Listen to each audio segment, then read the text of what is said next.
Pansinin. Kumuha ng folder ang ina ng batang ito at ibinato sa ulo ng biglang naging magandang kurona ito. Toang-towa ang bata. Yun pala, kanina lang gumuhit ang ina sa folder ng mga porma ayon sa kanyang gusto. Nang matapos itong gupitin, dinikatin niya ito ng mga gintong trimang sa buong paligid ng kurona gamit ang glue gun.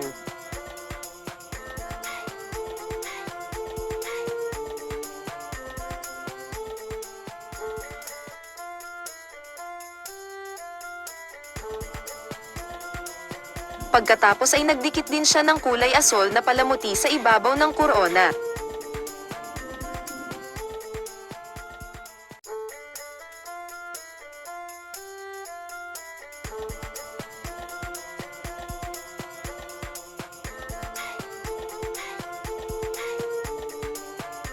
Maya-maya naman ay tiningnan niya kung bagay ba nalagyan ito ng mga pulang palamuti sa ibaba.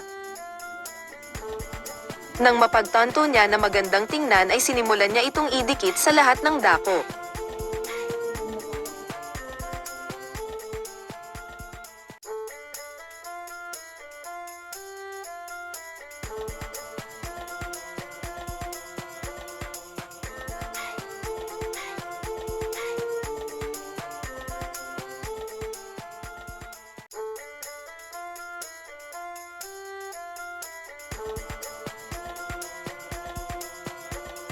At pagkatapos ay kumuha siya ng glue bilang pangtapos at binudburan ito ng mga gintong alikabok.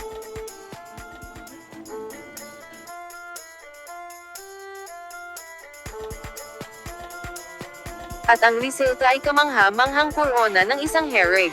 Kung nagustuhan mo ang gawang ito ay mag-like at e-share ang video na ito. Hanggang sa muli!